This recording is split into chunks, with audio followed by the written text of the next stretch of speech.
você é meu convidado. Senta aqui, ó. Passa. Vou trocar aqui agora, resolver esse negócio, entendeu? Deputado Gonzaga, presidente da mesa, demais expositores, aqueles que já se manifestaram, os demais presentes.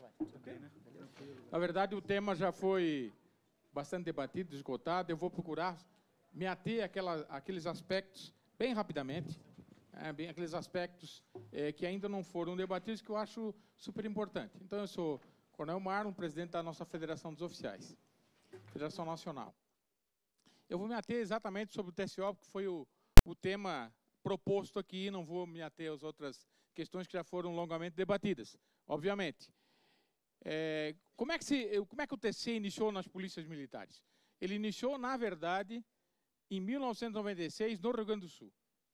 No Rio Grande do Sul iniciou, tiveram alguns percalços, mas ele foi, de certa forma, desenvolvido pela primeira vez no Rio Grande do Sul como uma atividade institucional, não esporádica, mas institucional, em todo o estado do Rio Grande do Sul. Nós, em Santa Catarina, apesar de que foi em 1999, através do segmento ambiental que iniciou, mas nós começamos mesmo no ano de 2006. No ano de 2006, e aprendemos com o Rio Grande do Sul. Fomos buscar lá a metodologia que eles usavam, os formulários, tudo fomos buscar lá na época. Eu digo de Santa Catarina porque eu sou oriundo daquela época, eu presenciei isso na atividade do dia a dia. E 2006 até agora, só houve um crescimento dessa atividade, como nós vamos ver rapidamente aqui. Após, outros estados gradativamente foram implementando o termo substanciado dentro dos seus estados.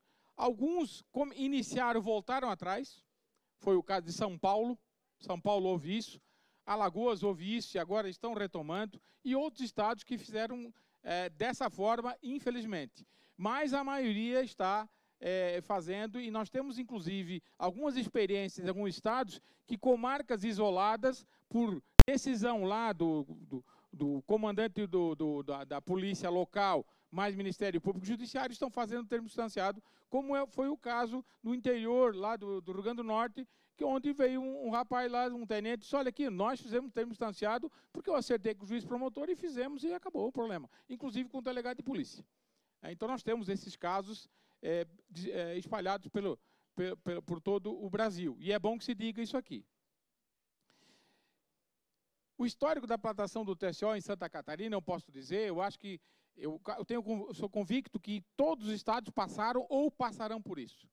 Houveram uma série de percalços, discussões corporativas, não corporativas, entendimentos, o Ministério Público que não aceitava, depois se convenceu, o Judiciário, o juiz que também não era convicto, depois se convenceu, enfim, foi um processo e um embate até político. O próprio governador à época, o falecido Luiz Henrique da Silveira, uma mesa junto com a Associação dos Delegados, a Associação de Oficiais, secretário de Segurança, comandante e chefe da Polícia Civil, ele bateu na mesa e disse, eu já sei o que vou fazer. Já sei o que eu vou fazer, e disse, olha, todo mundo vai fazer e pronto, porque eu estou aqui do lado da sociedade. Nunca esqueço o que ele falou. E aí, inclusive, baixou um decreto que foi, o doutor Reale foi objeto de uma ADI, que não teve sucesso, o decreto 660 lá de Santa Catarina, uma ADI que não teve sucesso, impetrou essa, por achar que era inconstitucional, mas o instrumento não foi adequado, segundo o STF, é outra questão, mas nós chegamos a esse embate. Então, foi um embate, vou usar o termo embate talvez um pouco forte, mas foi algo que foi necessário na ocasião. E eu acredito que todos acabarão passando por isso, infelizmente. Eu já venho a terceira audiência pública aqui nessa casa, viu, deputado, falando sobre o tema, pela terceira já, e infelizmente está se arrastando. E essas resistências encontradas, elas são encontradas em todos os locais, infelizmente são em todos os locais. E eu digo, e ao final eu vou concluir, dizendo o seguinte, e a quem é mais interessado nisso, e o nosso amigo da Federação dos Policiais Federais falou muito bem, às vezes não é ouvido, não é chamado a ouvir. Quem é? A sociedade. Pergunta para ela o que ela quer, o que ela acha. Afinal de contas, todos aqui servem à sociedade. E ela nunca participa desse debate. Ela devia estar aqui, inclusive. Devia estar aqui, através dos conselhos e tal, também sendo ouvida nisso aí. Nos estados, o que é a federação, até para dizer o que nós estamos fazendo, já fizemos 16 encontros nacionais, denominado ENEMES, e discutindo o tema, todos eles levando, para ver se fomentamos. Eu vou contar um caso em concreto, rapidamente, foi o caso de Rondônia, que inclusive está lá com uma ADI, lá no TJ, enfim. Não vem o caso aqui agora. Mas Rondônia atingiu 100% em 2 anos e meio.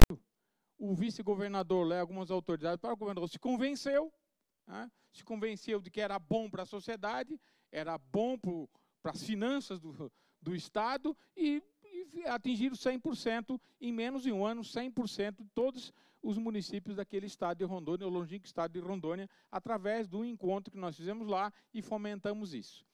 Fizemos visitas de esclarecimento ao Executivo, ao Judiciário, ao Legislativo e ao Ministério Público em cada um desses estados. Estamos fazendo ainda em vários estados para desmistificar aquilo que não pode, o que pode, que é bom, que é ruim, como é que isso funciona. E realmente, quando a gente apresenta resultados e apresenta o que aqui o Coronel Martins apresentou na parte de informatizada, realmente as pessoas ficam sem argumentos para rebater aquilo que é algo que vem justamente para auxiliar. E fizemos palestras aos próprios policiais militares. O sargento Lotinha aqui falou uma coisa muito interessante. Tem que haver um convencimento do público interno também. Porque há uma máxima de o próprio policial achar que é serviço demais para ele. Mas depois ele se convence que é serviço de menos para ele. Porque ele não faz o retrabalho através do tempo financiado. Ele não volta 10, 12 vezes no mesmo local para refazer aquele trabalho e ele acaba se convencendo que aquilo é bom para ele. E ele é a autoridade. Eu acredito que a Polícia Rodoviária Federal deve acontecer algo muito parecido. Né? E ele se convence que ele é a autoridade e ele tem que resolver. E ele tem o compromisso agora de resolver e não passar a bola para frente. Nós chamamos popularmente, se me permite, ele vê que não é mais garçom de delegacia. Ele tem que resolver o negócio ali, junto com a vítima e com as partes, naquilo que lhe compete, obviamente, nos crimes de menor potencial ofensivo. E esclarecimento aos órgãos de imprensa e da sociedade local. Porque a sociedade não sabe e a imprensa confunde. A imprensa vai lá, ela acha que a polícia aqui no Brasil é a mesma que ela ouve lá na CNN dos Estados Unidos todo dia. E não é verdadeiro. Aqui é diferente por essa lógica macabra que só nós temos aqui. Essa lógica aí de um leva para outro. E nós temos, na verdade, duas grandes meias polícias, que acabam não se completando. Então, fizemos esse esclarecimento aí para a própria sociedade. Nas atuações dos tribunais, nós atuamos como micus curiae, em várias ações. Nenhuma das condenações agora, em cima de habeas corpus, que nós entramos em favor dos policiais militares que são processados, aliás, respondem inquérito por usurpação, e essa coisa toda, nenhum desses, um policial militar sequer foi denunciado. Sequer foi denunciado. Nós, lá no início, em Santa Catarina, o Coronel Martins, se estiver aqui, ele pode me ajudar, nós tínhamos uma central, nós fizemos, iniciativa nossa, uma central para fazer habeas corpus quando tinham comarcas em que havia a abertura de inquérito policial para apurar a usurpação. E todas elas, nós trancamos o inquérito e nenhum teve um mérito contra os nossos policiais militares. E nós atuamos fortemente disso. Então, orientamos ainda hoje para que cada associação local lá, inclusive de praças, faça os seus habeas corpus, quando necessário, em favor dos policiais militares que, porventura,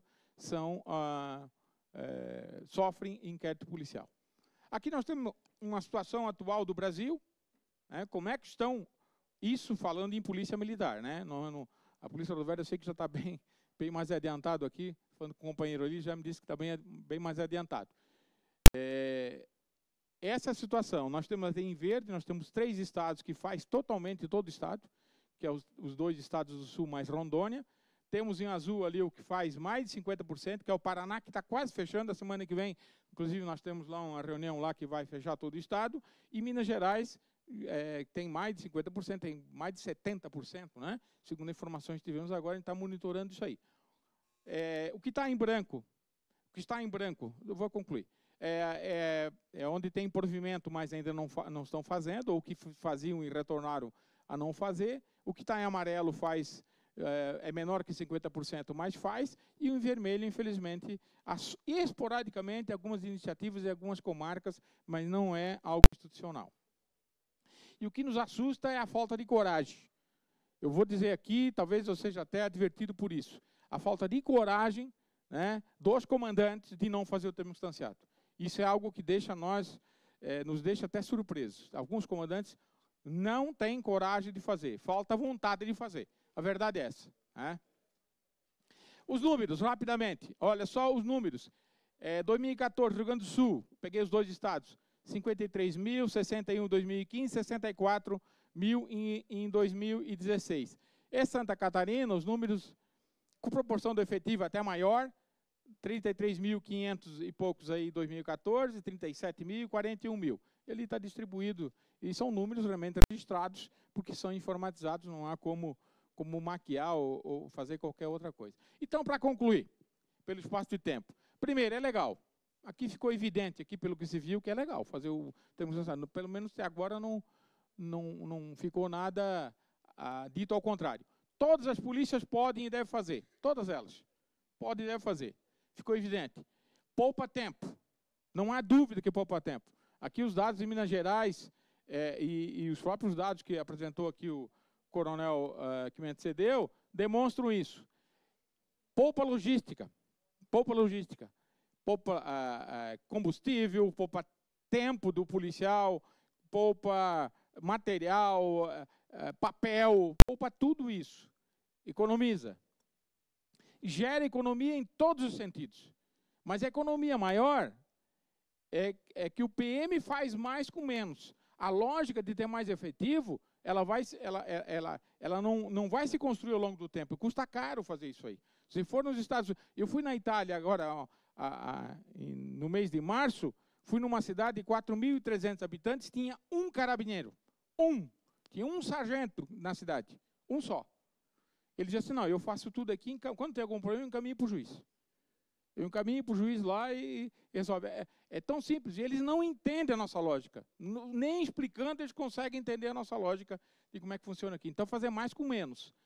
E para concluir, a vítima não fica exposta além do necessário. Porque, geralmente, não se pensa na vítima. A vítima nunca fica exposta mais do que o necessário. Ora, ela já está exposta por ter sofrido um delito de menor potencial ofensivo, ela fica exposta mais uma vez, sendo levada para a delegacia, sendo tirada do seu local, perdendo tempo, etc. e tal, coisa que não é necessário.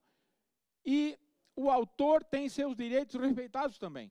Algo que não é visto. O autor tem o direito de não ser conduzido para lugar nenhum. É um direito dele. Se ele se comprometer, não preciso ensinar ninguém aqui, pelo contrário, comprometer com sem juízo, por que tem que tirar ele do local e levar para algum lugar? O próprio policial militar está conduzindo ilegalmente, está cometendo um abuso de autoridade, no mínimo. E, principalmente, como eu falei, todos saem ganhando.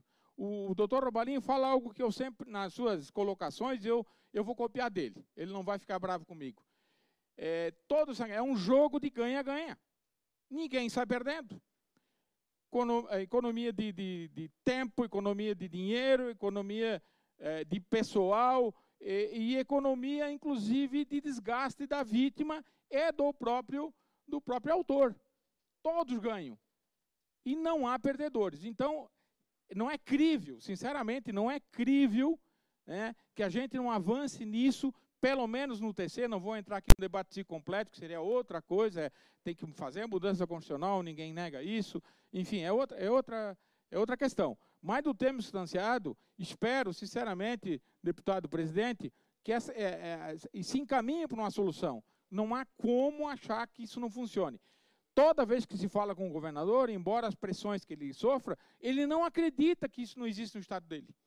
Ele não acredita. Claro que ele tem resistência interna lá, mas ele não acredita, porque é uma coisa tão óbvia, né, que ele fica, às vezes, assim, mas por que não fazem isso ainda? Por que não fazem? E aí vem toda uma questão que realmente é difícil, muitas vezes, de passar por cima disso. Mas então essa conclusão, é a colaboração que a federação está dando para esse debate aqui, um debate salutar, necessário, né?